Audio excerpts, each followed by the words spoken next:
आज हम लोग क्लास 9 का चैप्टर 1 स्टार्ट करने वाले हैं। इस चैप्टर का नाम है संख्या पद्धति। ये पार्ट 1 है। अगर आप लोग हमारा चैनल यूट्यूब पे देख रहे हैं तो कृपया करके इसको सब्सक्राइब करें और बेल आइकन ज़रूर दबा लें, ठीक है। तो सबसे पहले हम लोग जानेंगे कि अंक किसे कहते हैं। अंक यानी इंग्लिश में डिजिट, ठीक है। अंक किसे कहते हैं? जिससे संख्या का निर्माण होता है उसे हम लोग क्या कहते हैं? अंक कहते हैं। अंक जैसे कि 0 1 2 3 4 5 6 7 8 9, ठीक है। तो अगर हम लोग कोई भी संख्या बनाते हैं, जैसे 10 बनाते हैं, तो 10 बना तो उसमें क्या क्या संख्या अंक आया? 0 आया और 1 आया। अगर हम लोग 15 बना रहे हैं तो 15 में भी अंक का यूज है, 5 है और 1 है। अगर 1000 भी बना रहे हैं तो 1000 में भी जो है 3 तो 0 है जो कि अंक होता है और 1 भी अंक होता है, ठीक है। अगर 500 बना रहे हैं तो 500 में भी 0 अंक है, 0 अंक है और 5 अंक है। तो कोई भी संख्या अगर बनेगा तो अंक के बिना नहीं बन सकता है, ठीक है। जितनी भी दुनिया का जितना भी संख्या बनेगा वो सब में क्या जुड़ा रहेगा? अंक जुड़ा रहेगा। तो अंकों की कुल संख्या कितनी होती है? 10। जैसे कि 0 1 2 3 4 5 6 7 8 9, ठीक है। तो यहाँ से लेकर यहाँ तक का कुल अंक कितना होता है? 10।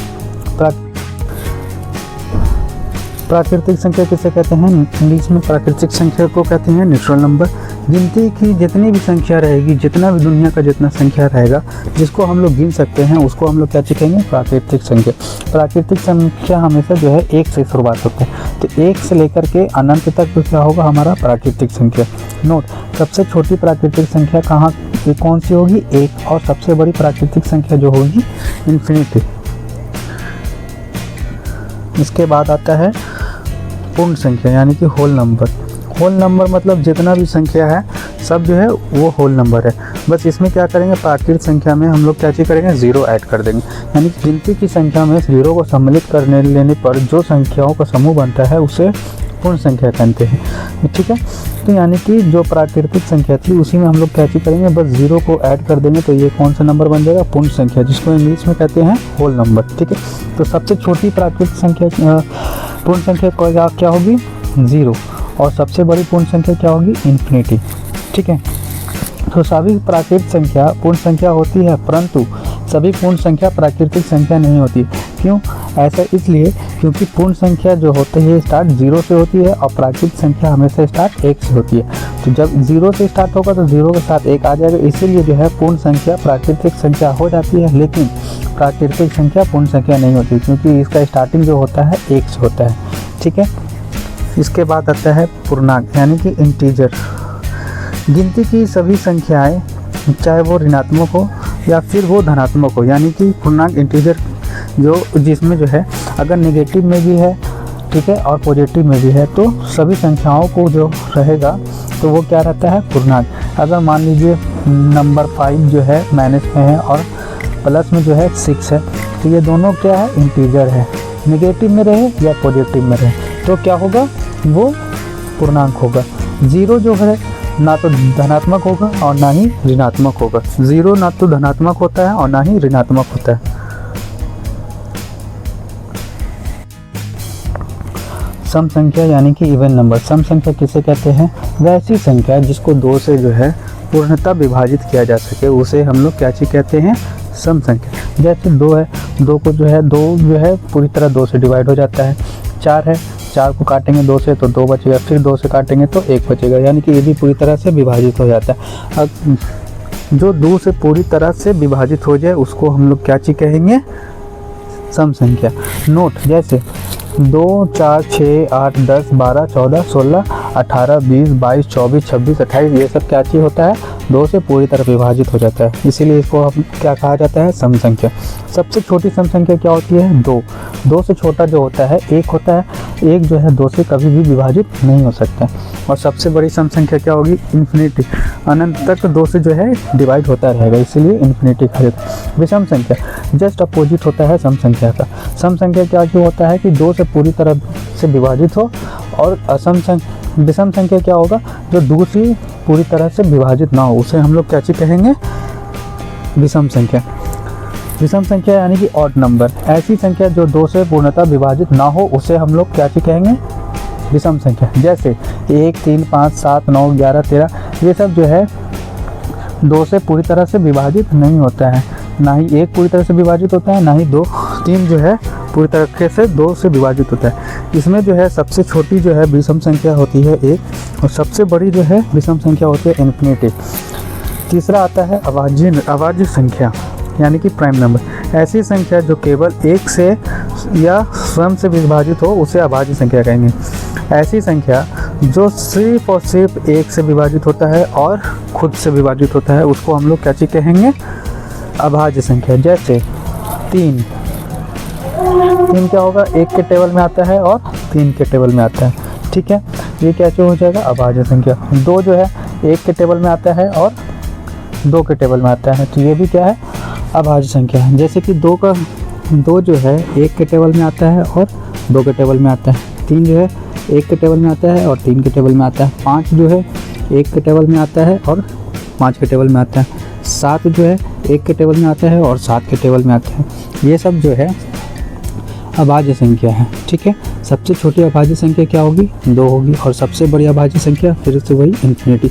1 से 50 तक कुल जो है 15 अभाज्य संख्या होगी और 1 से 100 तक में कुल 25 अभाज्य संख्या होगी।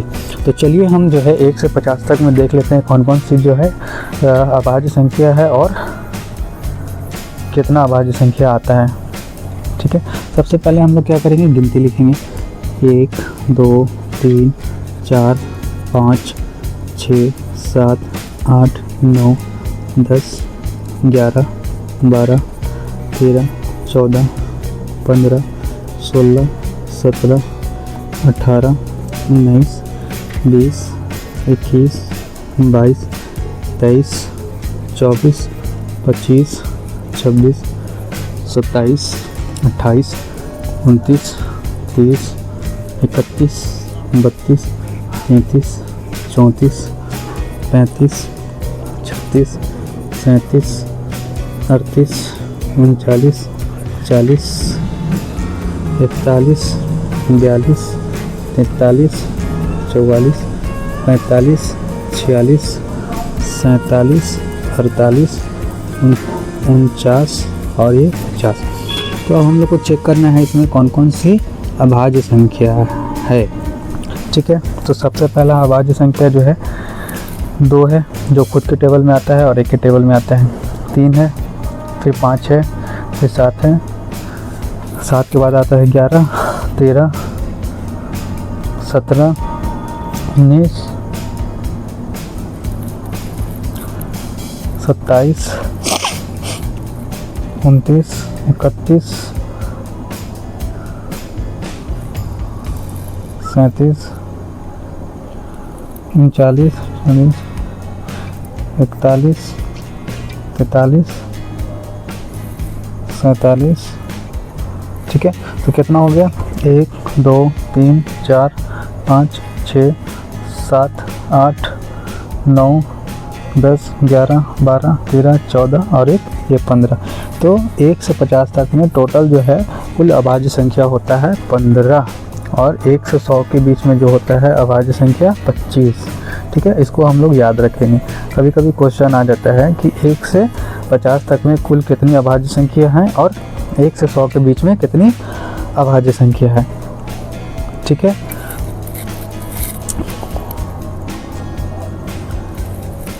सअभाज्य संख्या, सअभाज्य संख्या को इंग्लिश में कहते हैं को प्राइम नंबर। इसका डिफिनेशन होगा वैसी संख्या जिसका HCF 1 हो, उसे हम लोग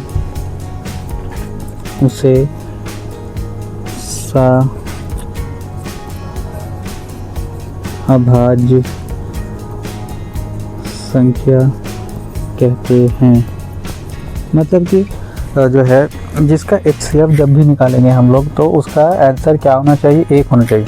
तो जिसका आंसर 1 होगा उसको हम लोग क्या कहेंगे, को प्राइम नंबर, हिंदी में सअभाज्य संख्या। HCF तो मालूम ही होगा कैसे निकाला जाता है। तो चलिए हम लोग जो है 2 का और 3 का HCF निकालते हैं, ठीक है। हाईएस्ट कॉमन फैक्टर, 2 को 1 से करेंगे तो 2 और 3 को 1 से करेंगे तो 1, ठीक है। तो 2 3 का आया 2 और 1, 3 और 1 और 2 का आया 2 गुना 1, तो दोनों में कॉमन क्या आ रहा है 1, तो इसका मासा क्या आ गया 1। जब 1 आ गया तो ये कौन सा नंबर हो गया, कौन सा ये हो गया, संख्या हो गया सअभाज्य संख्या। इसी को कहते हैं, वैसी संख्या जिसका HCF 1 हो उसे सअभाज्य संख्या कहते हैं। अब जुड़वा अभाज्य संख्या, जुड़वा अभाज्य संख्या किसे कहेंगे, ऐसी अभाज्य संख्या जिसके बीच का अंतर क्या होना चाहिए, 2 होना चाहिए। जब किसी भी संख्या के संख्या में जो है अंतर कितना होना चाहिए, 2 होना चाहिए। जब 2 अंतर रहेगा तो उसको क्या चीज कहेंगे, जुड़वा अभाज्य संख्या। ठीक है, जैसे 3 और 5, 3 हो गया और 5, 3 और 5 के बीच में कितना ये है अंतर हो रहा है 2 का।